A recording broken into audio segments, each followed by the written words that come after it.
मेरा क्वेश्चन ये है कि आज की डेट में जो, बिकॉज एक ध्रुव राठी का वीडियो है toxic Indian work culture, specifically उसने बोला toxic Indian work culture, because he clearly mentioned कि बहुत ज़्यादा वर्क कल्चर को लेके काफ़ी ज़्यादा challenges are people are not able to perform, they are having burnouts, in fact there are premature deaths happening because of that. मैं अपने खुद ऑर्गेनाइजेशन के, मैंने खुद देखा 30 लोगों को, बंदों को, मतलब काम करते करते I have seen them going of, and this is of acute pressure and a very strange kind of a expectation from the employee. My question is that insurance के अलावा mental health से related किसी भी type की interventions होती हैं organisation के अंदर, and how confidential are those? See, I'll tell you what. अभी अगर आप बात करो कि होती थी तो नहीं होती थी, but हाँ, people have started to put it now that in place. There are a lot of many things that people do now. There are a lot of stress busting activities that happen. Now people have their yoga sessions in the organizations. वो तो वैसे भी 21 जून को yoga day के time पे होता है, उसके बाद तो होता ही नहीं है. There are many organizations जो सेल्फीज और इंस्टाग्राम पे पिक्चर्स होते हैं, उसके बाद फिर वो इंस्टाग्राम में लगा देते हैं, देन इंडिया इज फॉरगॉटन. उसके बाद फिर अब दिवाली आने वाला है. See, I'll tell you what. अब ऐसे की बहुत सारी policies हैं. Being an HR, I'll tell you what. There are a lot many policies that we frame out for people. My question is that policies बनते हैं, लेकिन actually में ground level पे implement होता है क्या? हमने पॉलिसी बनाई, ठीक है, आपकी मतलब फॉर द एम्प्लॉइज की बेनिफिट के लिए बनाई. Now what the point is, are the employees trying to take this benefits? First thing is like कि दिस पॉलिसी तो बेकार ही होगी यार, ये फालतू में एचआर करता है, इसको करने की जरूरत क्या है? And you do not want to see कि if the person is put in the brain, what is the reason behind it. First thing is the person who is making, how efficiently that person is making the policies. Is that particularly to that particular organization, या फिर एक generic policies को आपने implement कर दिया है, बस चलो ठीक है organization run करनी है, हमने policies बनाई है और वो चल रही हैं क्योंकि ये सभी जगह पे implement रही है, सब लोग कर रहे हैं. Correct. But every organization should revamp their policies. Okay. Every organization should have their cultural surveys every year at least, if not, Are there any kind of audits? कोई है external organization? Yes, there are many audits. There are many audit firms. There's something called good places to work for. Okay, and उसके काफी सारे के सारे parameters होते हैं. So organizations, a lot of organizations have these policies. In fact, there are some organizations जो कि अच्छे तरीके से they are known for their culture.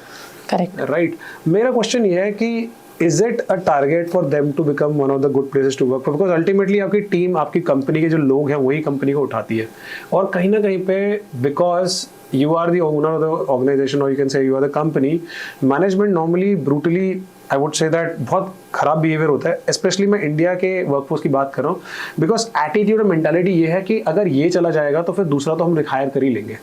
ये थॉट प्रोसेस है, और कहीं ना कहीं पे उसका जो लास्ट जितना भी उसने जो करा है, the due is not given to the person who has contributed to the organisation, given his sweat, blood and everything to the organisation. उसको एक स्टेटमेंट के साथ खत्म कर देते हैं कि इसके जगह कोई और आ जाएगा. देखो, if I talk about the like you're saying the great place or good place to work certifications like that, so क्या है कि आप एक सर्टिफिकेशन लेने के लिए कुछ कर रहे हो, एक ये पॉइंट है. एक ये पॉइंट है कि आप एक्चुअल में चेंज लेके आना चाह रहे हो. When you're doing these certifications, when you're doing this is a complete journey altogether, wherein employees participate, your mentors participate, your managers participate, and even the management participates. So it's not just one way. There's a 360-degree entire exercise that happens. But the point is like if the employees are giving those feedbacks, is the management taking it seriously or not? अगर mindset सिर्फ इतना सा है कि हाँ certification लेने के लिए करना है तो obviously वो नहीं ले रहे हैं. But entirely, if you want to bring that change, so then all those parameters actually is a beneficial thing for you. It's an entire change process, it's entire change management process which happens. अब किसी भी organisation में, हमने भी बहुत सी certifications बहुत सारी organisations में कराई है, not name it here, but अगर आप उन सर्टिफिकेशंस के प्रोसेस को देखोगे, सो दैट्स इज एक्चुअली, मैंने कोई ऐसी सर्टिफिकेशन ऑर्गेनाइजेशन नहीं देखी जो आपको बिना एक्सरसाइज के करने के लिए बोल देती है. But now it depends upon you कि अगर आपको सिर्फ उसको by you I mean the management, कि हमने सिर्फ एक सर्टिफिकेशन लेने के लिए, टिक बॉक्स करने के लिए इसको करना है, या फिर हमें थॉरो चेंज लेके आना है. And I think as an HR person, everybody should, all the HR fraternity should focus on this कि अगर हम इस particular journey पे चल रहे हैं, so we should ensure it because we are the governing body for it, we are the policemen to it, and we should adhere कि ये particular जो journey है of making the cultural difference or the cultural change or the betterment, this should be most effective journey. अगर आपको ये clip अच्छी लगी और आपको और ऐसे क्लिप्स देखने हैं, then do subscribe to the Solo Clips for more such clips.